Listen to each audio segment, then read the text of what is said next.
David Lynch, merci beaucoup d'avoir accepté de nous parler. Je suis ravi de vous rencontrer à Paris.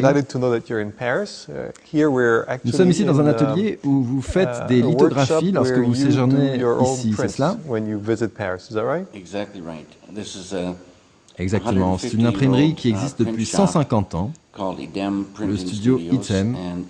Patrice Forest dirige ce lieu qui est une vraie perle.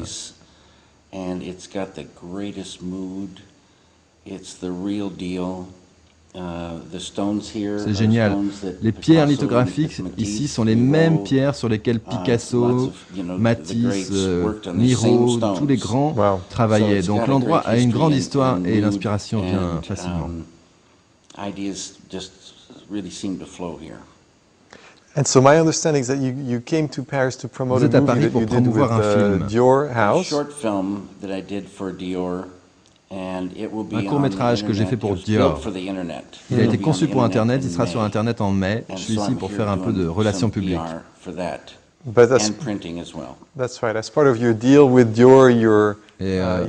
trouvez quand même le temps de venir chaque jour travailler ici, dans cet endroit. Super. Excellent.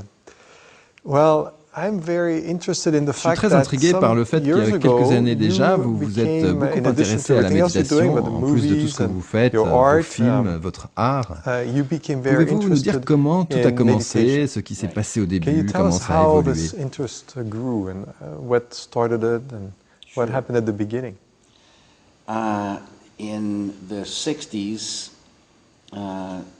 Dans les années 60, je n'étais pas intéressé du tout par la méditation. J'entendais des trucs à ce sujet, ça m'apparaissait comme un phénomène de mode, et moi, je voulais travailler. Et la méditation me semblait une perte de temps. Puis j'ai entendu cette phrase, « Le vrai bonheur n'est pas au dehors, le vrai bonheur se trouve à l'intérieur. » Et je me souviens qu'elle me trottait dans la tête. Il y avait un accent de vérité, mais rien qui me disait où était cet espace intérieur, pas plus que la façon de s'y rendre. C'était très frustrant.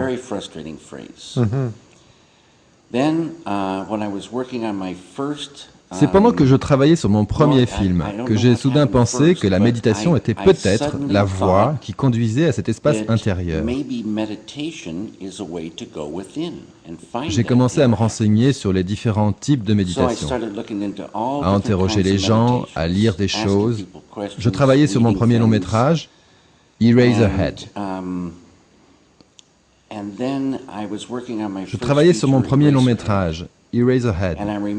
J'étais au American Film Institute, une magnifique bâtisse de 55 pièces dans le quartier le plus coté de Beverly Hills.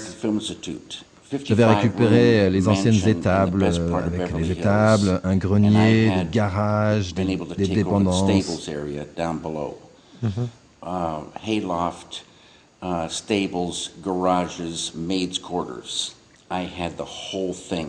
J'avais un mini-studio rien que pour moi. Tout le matériel dont je pouvais rêver, tout ce que je voulais pour mon film.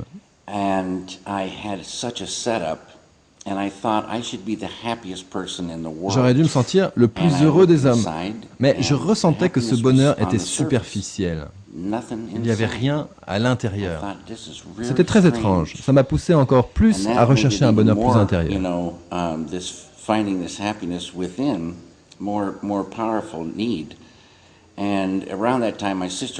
À cette époque, ma sœur m'appelle, elle avait commencé la méditation transcendantale.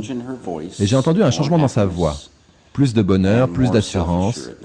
Elle m'a expliqué ce qu'elle vivait et une petite clochette a résonné en moi. Ce qu'elle m'expliquait, c'est précisément ce que je désirais.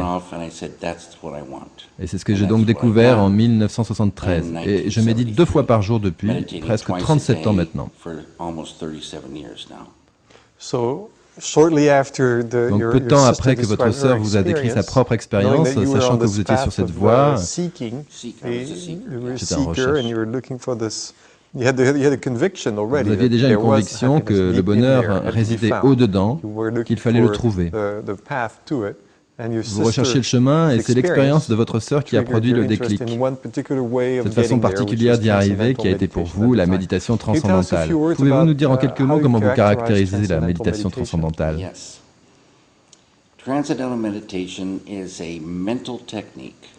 Oui, la méditation transcendantale est une technique mentale. une forme ancienne de méditation, revivifiée par Maharishi Mahesh Yogi. La méditation transcendantale est comme une clé qui ouvre la porte à la transcendance, le niveau le plus profond de la vie. La transcendance a reçu de nombreux noms. L'un d'eux est l'océan de la conscience pure, un autre le champ unifié, découvert par la physique moderne, c'est-à-dire l'unité de toutes les particules et des forces de la création. On l'appelle aussi l'unité, la source, la totalité absolue, le réel royaume du ciel, la transcendance, la conscience transcendantale, la constitution de l'univers. Tous ces noms pour un seul domaine, qui est la liberté, l'infini, l'éternel. Il a toujours été là, il est là à cet instant. Nous sommes en son centre et il sera là pour toujours. Et un être humain peut rencontrer ce champ transcendantal, cet océan de bonheur, la conscience. Et chaque fois que vous en faites l'expérience, vous vous imprégnez, vous développez la conscience que vous avez en vous. Elle commence à se développer. C'est un océan d'intelligence infinie, de créativité infinie. Un bonheur infini, la béatitude. And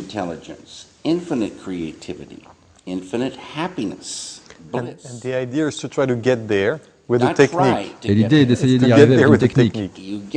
Pas essayer d'y arriver, y arriver facilement et sans effort, à l'aide de cette technique. Ce n'est pas une forme de concentration ni de contemplation. Vous utilisez un mantra. Le mantra de Maharishi oriente votre conscience à l'intérieur. Une fois tourné vers l'intérieur, vous vous laissez descendre au travers des plus subtils niveaux de l'esprit, des plus subtils niveaux de l'intelligence. Aux frontières de l'intelligence, vous rencontrez la conscience libérée. C'est tout naturel. À chaque fois que vous progressez au plus profond de l'esprit, au plus profond de l'intelligence, vous rencontrez plus de bonheur, plus d'enchantement. Il vous suffit de glisser et d'aller à l'intérieur et de transcender. C'est facile et d'une sublime beauté.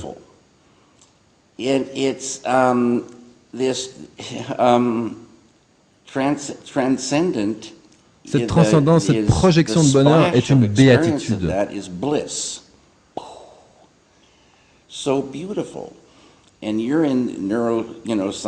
Vous qui êtes un scientifique versé dans les neurosciences, vous savez que les chercheurs maintenant peuvent détecter sur les écrans des électroencéphalographes quand la personne transcende vraiment.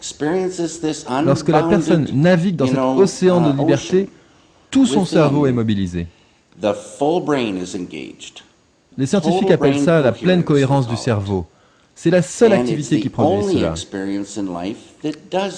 À chaque fois que vous transcendez, vous vous approchez de la pleine cohérence du cerveau. Et beaucoup d'autres choses se produisent qui sont bénéfiques pour vous. And many other things happen that are benefit the human being.